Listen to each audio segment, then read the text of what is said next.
Sprawling over 80 acres in the heart of Idaho Falls is a pioneer's vision come true. A place where strangers become friends and families create memories. A place they turned the desert into a green space called Tautphaus Park, one of the jewels of the Gem State. Tautphaus Park became a local focal point for all of the people of Idaho Falls and the surrounding area. Tautphaus Park itself, the zoo and the hockey shelter, the ball diamonds, etc. People come from all over the state, actually all over the country, to visit and participate in activities held in Tautphaus Park. So it not only is something fun, a quality place for families to come to, local families, but it's also a destination for folks that come to see the zoo, participate in a ball tournament, etc. Funland is exactly what it was called, Funland, and my memories of that are the children out there having fun. It was a fun place to come to. Tautphaus Park was created by a man by the name of Charles Tautphaus. His wife's name was Sarah, and they came to Idaho and he bought some land here, and then he developed the park. And by the turn of the century, evolved into a landscaped recreation area complete with lake, picnic areas, and winter ice skating.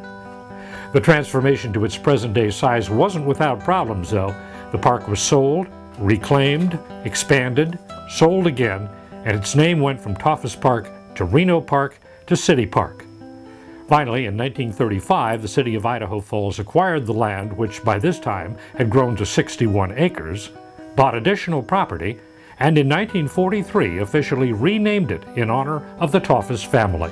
He was heavily involved in the canal projects, and he was the one that was instrumental in how to get all that water diverted off the river and down through some of these regional property sites, namely Tautphaus Park, and that's how Tautphaus was able to deliver water through the canal system down into the park and was able to take basically desert property and turn it into park.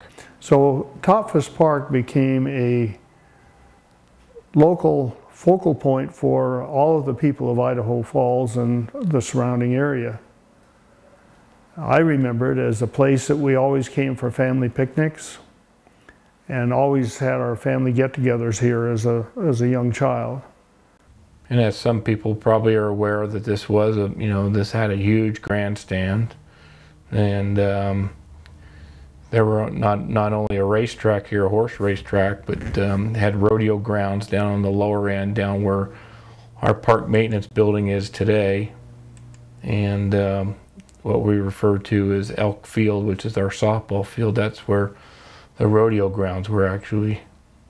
They had a lake, and my first memories of Tautphaus Park, we used to go out there when I was a youngster and swim in this lake.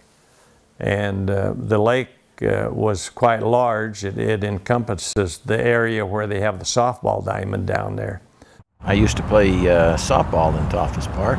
Played for Farrell's, I believe it was Farrell's men's store at the time. We played softball there.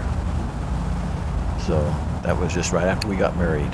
And got a broken car window there. I hit a foul ball, and the foul ball went over and hit my own car window and broke it.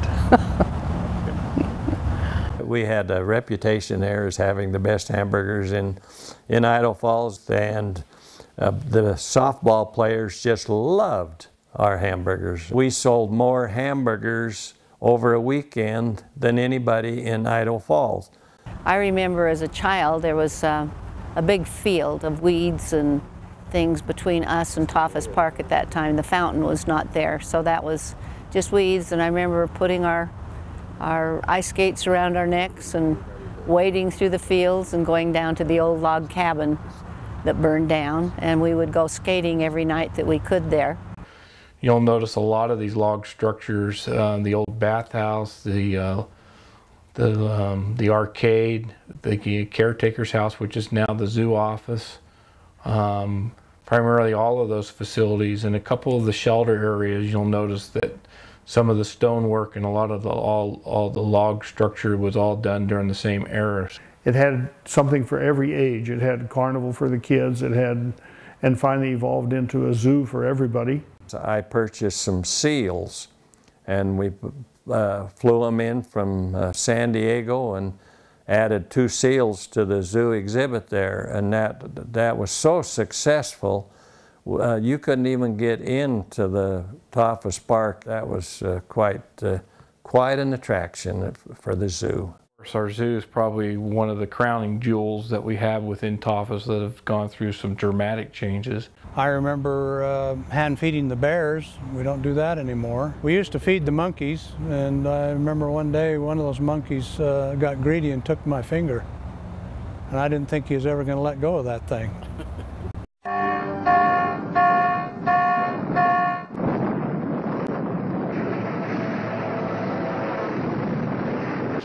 But the park wasn't always fun and games. When America went to war, so did the residents of the area.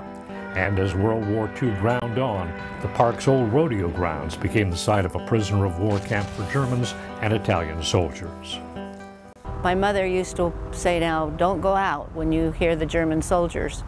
But I would go out and I would stand behind a cottonwood tree and just peek out and watch them go up and down Boulevard, singing and getting their exercise. My father ran a farm in Goshen with his brothers, and when we would need help during that time, because most of the young men of the area were gone to the service, we were able to use the prisoners or those who were interned here as farm help.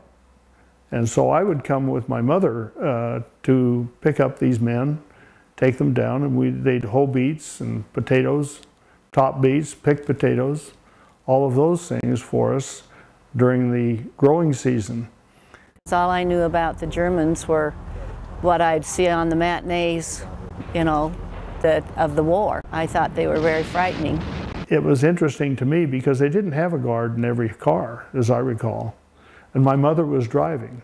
So you can see how susceptible they were to whatever they felt.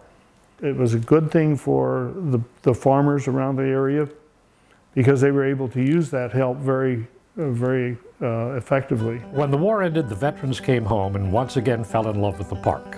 The war-worried residents used the park as a place to forget old problems and discover new experiences. And one of those discoveries was Funland, which began humbly, and not very successfully, as a chicken restaurant.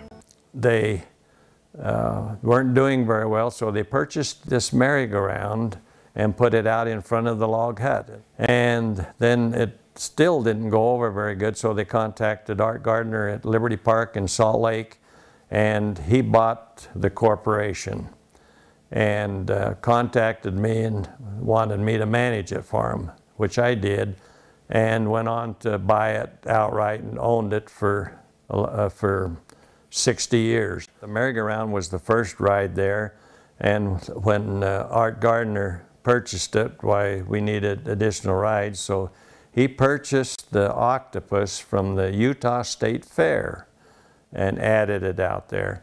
And then he purchased the little train ride and added that. And then over the course of the years, I added the airplane ride, which consisted of B-17 bomber drop tanks in World War II, that they converted these tanks into airplanes, and we had that at the park.